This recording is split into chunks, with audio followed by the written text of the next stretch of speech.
Fala galera! Aqui quem fala é o professor de vocês, Thiago Mendonça, professor de Educação Física, em mais uma videoaula do nosso regime de aulas não presenciais. E essa aula vai para o sexto ano. E ela é de História do Atletismo 2. Bom, na última aula eu falei para vocês sobre a história do atletismo desde a origem do ser humano até a antiguidade com seus surgimentos na Grécia.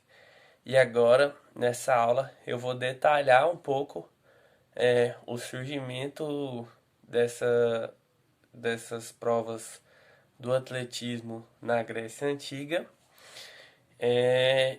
E na próxima aula eu finalizo o período do atletismo na Grécia Antiga e passo a falar sobre o atletismo na Idade Média e posteriormente no atletismo na Era Moderna. Bom, as corridas atléticas elas foram as primeiras provas a serem praticadas enquanto atividades religiosas e de rituais, né? E elas fizeram parte dos jogos desde parte de todos os jogos que antecederam a era cristã. Elas faziam parte de festas citadinas, festas regionais, né, que aconteciam em determinadas cidades, em cidades específicas, e também em festas nacionais. Elas estiveram presentes desde a primeira edição das Olimpíadas até a versão de número 17 na Grécia. E uma curiosidade é que elas eram realizadas somente por homens. E a primeira prova de corrida, né, que se tem notícia na Grécia Antiga, era uma prova cujo nome era Stadion. O que é estádio? Estádio é uma unidade de medida que equivale a mais ou menos 192,27 metros na sua reta, tá? Porque eu vou mostrar aqui para vocês a foto do estádio, da arena, né, onde era disputada. Espero que dê para ver aí no vídeo, tá? É essa imagenzinha aqui, ó. Tá vendo aí? E a prova de estádio era percorrida nessa reta, né? O estádio tinha forma de U, né? Mas a prova era percorrida somente na reta. E assim como as outras provas, como eu já disse, ela tem origem religiosa. E segundo a lenda grega, essa prova tem origem na cidade de Eleia, onde os atletas eles disputavam a honra de acender o fogo sobre o altar de Zeus. Então, quem ganhava as provas de corrida acendia o fogo sobre o altar de Zeus, e no próprio estádio tinha lá, né, na cidade de Olímpia, tinha lá o altar de Zeus, onde o atleta que vencesse a prova de corrida ia lá e acendia. E essa tradição, pessoal, ela permanece até hoje nas Olimpíadas. É claro que com algumas modificações. Mas que tradição é essa que eu estou falando? É a tradição de acender a tocha olímpica, né?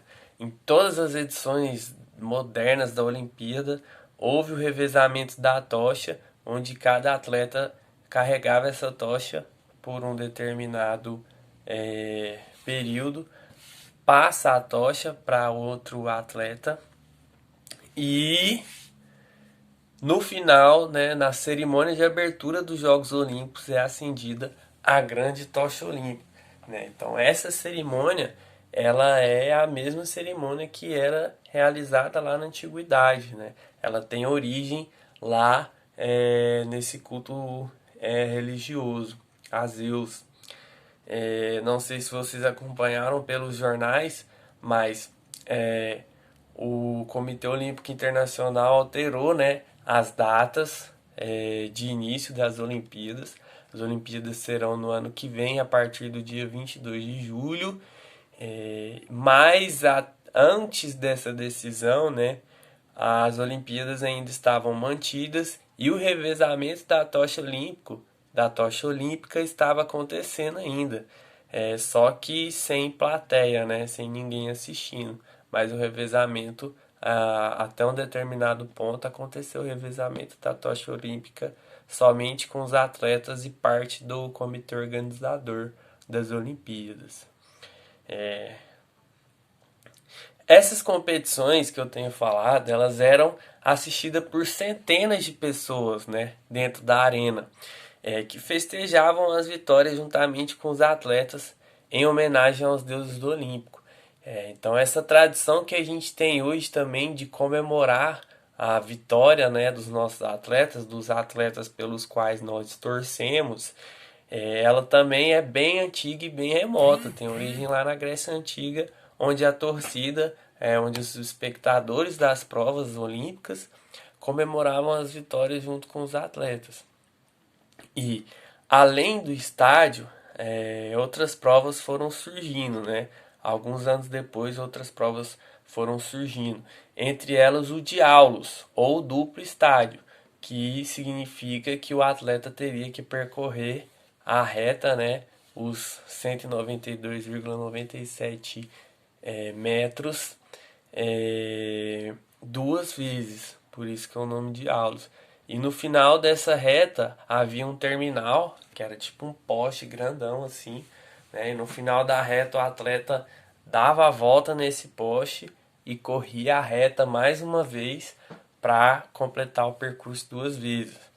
E depois disso surgiu o Dólicos, que era uma corrida de resistência, que também era realizada dessa forma. O atleta percorria a reta, lá no final da reta ele dava a volta no terminal e corria a reta mais uma vez. E o Dólicos tinha várias versões dele. Tinha a versão mínima, que onde o atleta percorria a reta 7 vezes, né? O percurso da reta 7 vezes. E a prova mais extensa era onde os atletas percorriam essa distância 24 vezes, certo? Além dessa prova, surgiu também a corrida armada ou corrida militar, que era onde os soldados corriam vestidos com as suas armaduras.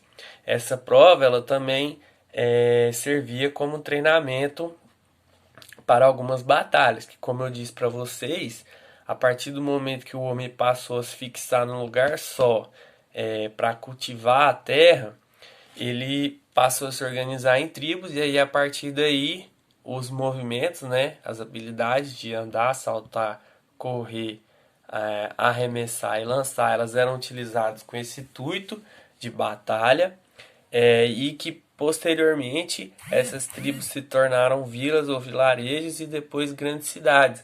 E essas habilidades motoras não eram mais tão utilizadas para as batalhas, mas ainda assim haviam batalhas, né?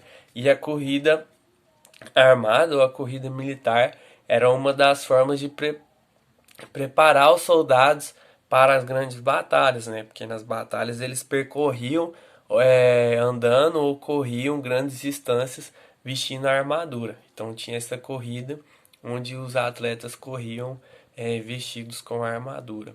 O lançamento do disco e o lançamento do dardo também são provas que vão surgir lá na antiguidade, com a diferença de que o disco ele era feito de madeira ou de pedra.